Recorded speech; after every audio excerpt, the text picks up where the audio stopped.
Oke, kita lanjut ke hukum 3 Kepler ya. Di sini masih menggunakan orbit yang sama yaitu elips ya.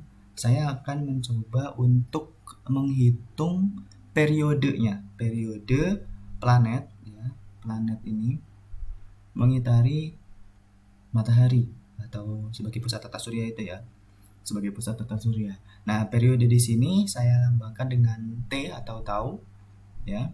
Sedangkan kemudian luas elipsnya adalah pi kali A kali B. Pi dikali A dikali B. Kemudian keliling elips adalah 2pi akar setengah dikalikan A kuadrat plus B kuadrat. Nah, kalian tahu tentu saja ya, periode itu apa, definisi dari periode itu apa, di fisika dasar sudah pernah. Nah, ini saya coba masukkan ya, A-nya ini adalah luas elipsnya, kemudian dibagi dengan dA per dt. Ya, dA per dt, dA per dt-nya dapat dari mana? dA per dt-nya ini kita dapatkan dari hukum 2 Kepler yang tadi ya, yang sudah kita turunkan bersama. dA per dt itu adalah L per 2 mu, sedangkan A-nya adalah luas elips yaitu pi dikali A dikali B. Ya, B-nya saya ubah lagi, B-nya saya ubah menjadi kan B per A sama dengan akar 1 min epsilon kuadrat dikali di akar gitu ya. Nah, berarti B-nya bisa saya ganti jadi A dikali akar 1 min eksentrisitas kuadrat. Dimasukkan ke sini. Kemudian kalau sudah di sini akan muncul C ya. C-nya dari mana? C-nya itu adalah A dikali 1 min epsilon kuadrat. Ini sudah saya definisikan di awal tadi pada saat menurunkan hukum 1 Kepler ya.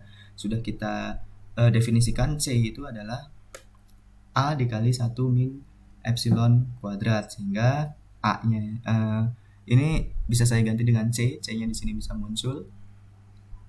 Ya, salah satu dari A ini saya ganti. Jadi A-nya tinggal pangkat 3, kemudian A1 ini tadi A pangkat 3 dikali A kali 1 min epsilon kuadrat ini jadi C. Ya. Jadi C 4 mu-nya naik, 4 mu kuadratnya naik ke atas. Kemudian ada L kuadrat di sini. L kuadrat itu adalah C dikali mu gamma. Nah, ini sudah kita definisikan pada saat mencari R ya, R maksimal dan R minimal. Di situ ada C ya, C-nya muncul itu C adalah L kuadrat per mu gamma. Jadi L kuadrat adalah C dikali mu gamma. Seperti itu. Jadi L kuadratnya bisa kita ganti dengan C mu gamma. Kalau sudah mu-nya sekarang ya, mu-nya di sini. Nah, mu itu kan sebenarnya kemarin sudah kita definisikan sebagai massa tereduksi ya, yaitu M1 dikali M2 dibagi M besar ya. M1 plus M2 kan M besar. Jadi gamma sendiri adalah G M1 M2 ya, G M1 M2. Nah, M1 M2 sendiri adalah mu dikali M besar gitu ya. Mu dikali M besar. sehingga mu-nya bisa kita eliminasi. Jadi hukum 3 Kepler kita yang paling sederhana bentuknya adalah periode kuadrat dibagi A pangkat 3 sama dengan 4pi kuadrat per G dikali M. Nah, 4pi kuadrat per G kali M ini nilainya adalah konstan kan? 4pi ini jelas konstan, G juga adalah konstanta, M besar juga konstan juga ya. M besar kan massa benda 1 ditambah massa benda 2 gitu ya. Dalam kasus ini di tata surya, massa M besar ini adalah massa matahari ditambah massa planet ya. Karena massa mataharinya jauh lebih besar daripada massa planetnya, maka M besar ini mendekati massa matahari. Jadi kita bisa ganti ya, M besar ini yang tadinya M1 tambah M2 jadi hanya M matahari aja gitu ya, karena udah mewakili semuanya gitu. Artinya sudah mewakili massa matahari ditambah massa planet, karena massa planet ini kontribusinya kecil gitu ya untuk M besar ini.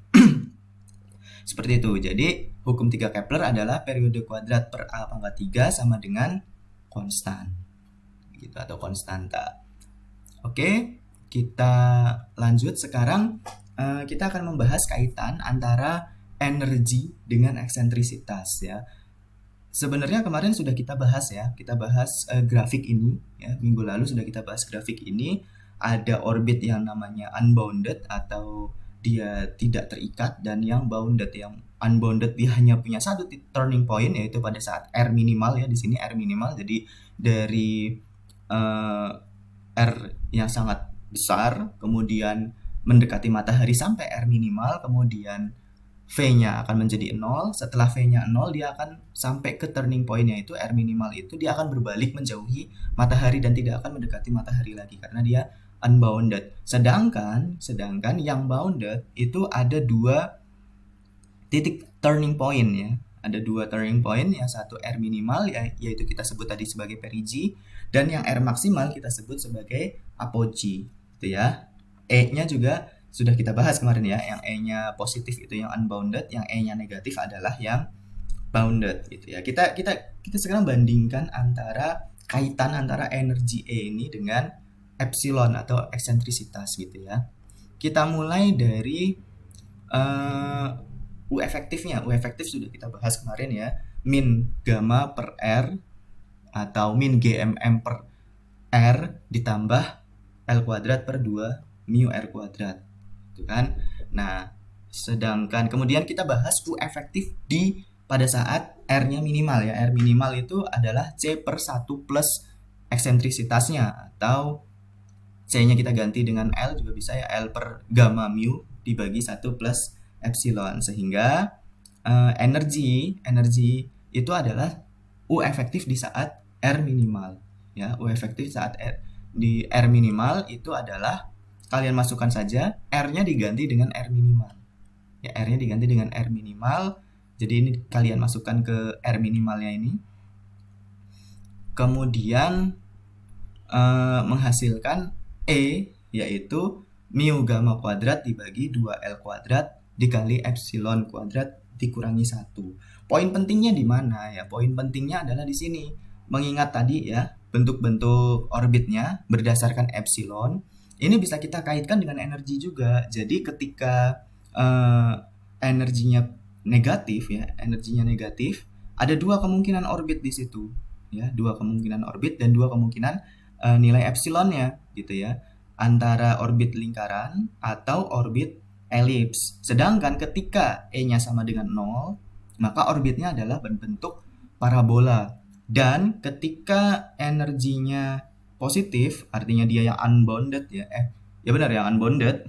Yang unbounded dia bentuknya hyperbola gitu ya, seperti komet yang kemarin saya ceritakan, yang ketika dia sudah capai titik terdekatnya atau di R-nya itu, dia akan berbalik menjauhi matahari gitu ya. Nah, itu bentuknya adalah bentuk hyperbola. Sedangkan yang bounded itu ada dua kemungkinan, antara bentuknya lingkaran dan bentuknya elips gitu ya. Yang bounded, yang energi negatif yang di bawah ini adalah bentuknya, kalau tidak elips ya dia lingkaran. Seperti itu.